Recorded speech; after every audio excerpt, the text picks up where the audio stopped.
With permission, Mr. Speaker, I'd like to make a statement on progress with our renegotiation. The House has now had the chance to study the documents published by the European Council yesterday. I believe this is an important milestone in the process of reform, renegotiation and referendum that we set out in our manifesto and which this government is delivering. We've now legislated for that referendum and we are holding that renegotiation. So let me set out the problems that we are trying to fix and the progress that we have made. First, we don't want to have our country bound up in an ever closer political union in Europe.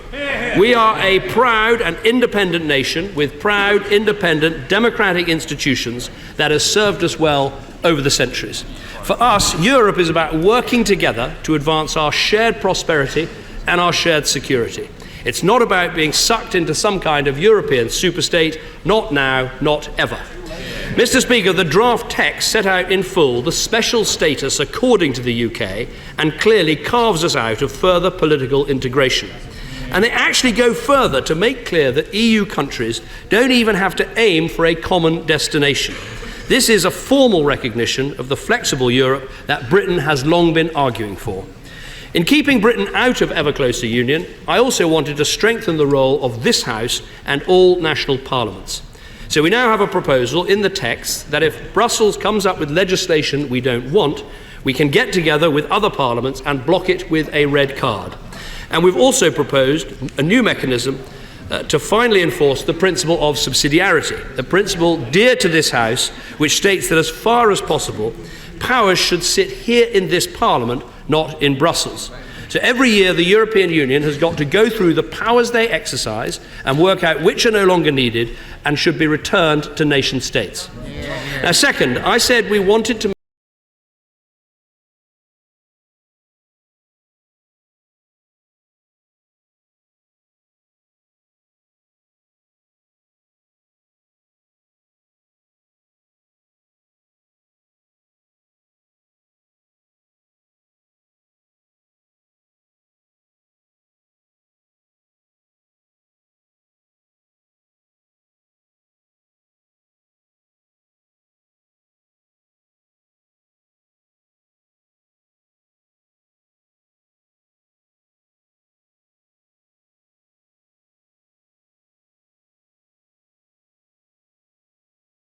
But we need to be just as clear that we can keep the pound in a European Union that will be fair to our currency.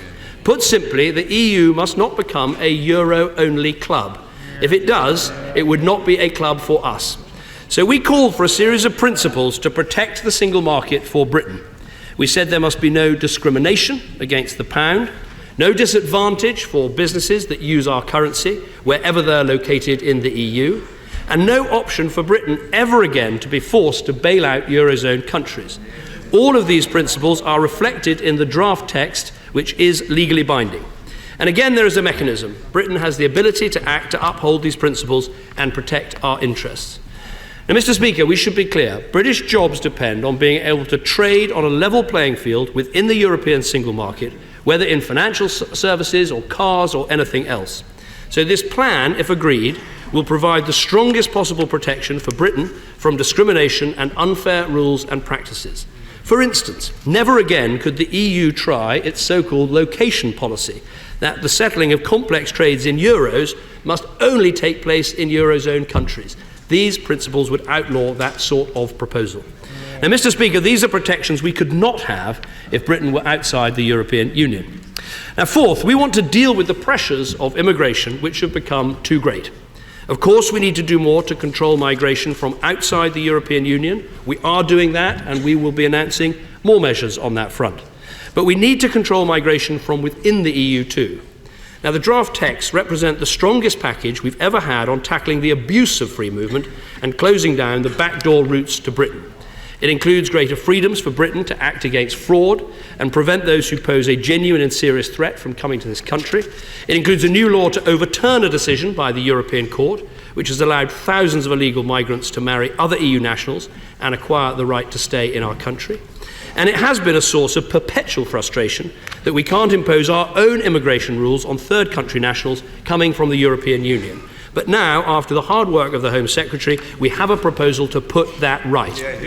Mr. Speaker, there are also new proposals to reduce the pull factor that our benefit system exerts across Europe by allowing instant access to welfare from the day someone arrives. People said that Europe wouldn't even recognise that we had this problem. But the text explicitly recognises that welfare systems can act as an unnatural draw to come to this country. Now, Mr. Speaker, our manifesto set out 4 objectives to solve this problem. I mentioned these at Prime Minister's questions. We'd already delivered on 2 of them within months of the general election.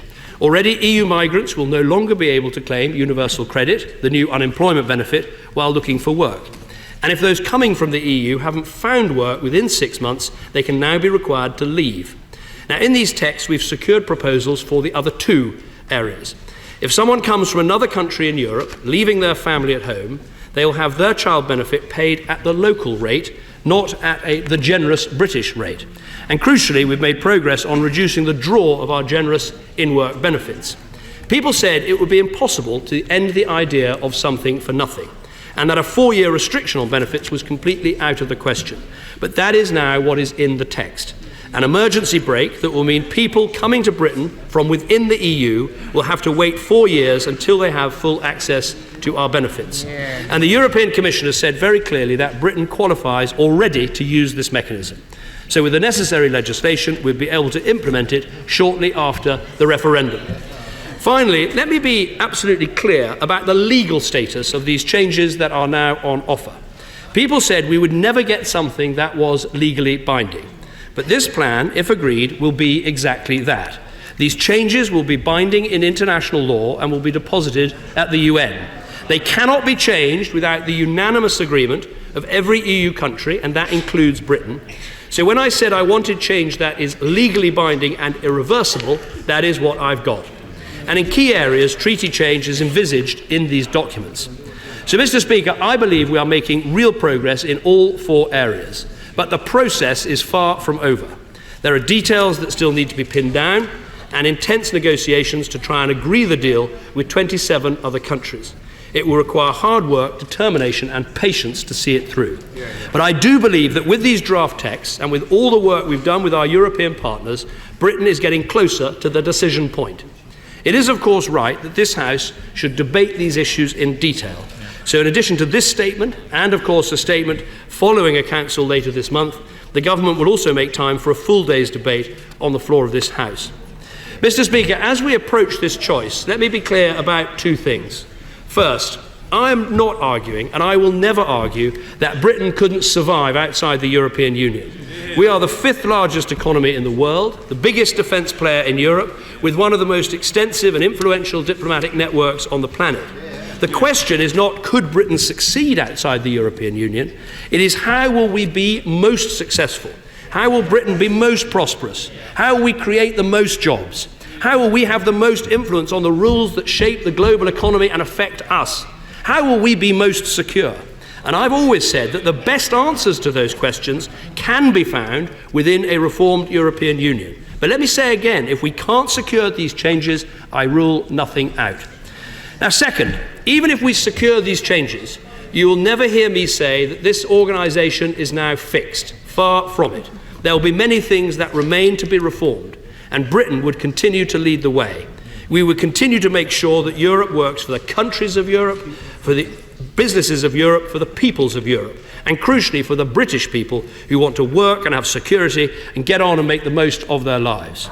So if we stay, Britain will be in there, keeping a lid on the budget, protecting our rebates, stripping away unnecessary regulation, and seeing through the commitments we've secured in this renegotiation, ensuring that Britain truly can have the best of both worlds, in the parts of Europe that work for us and out of those that don't, in the single market, free to travel around Europe, part of an organisation where cooperation on security and trade can make Britain and its partners safer and more prosperous, but with guarantees that we will never be part of the euro, never be part of Schengen, never be part of a European army, never be forced to bail out the Eurozone with our taxpayers' money, and never be part of a European superstate. That is the prize on offer.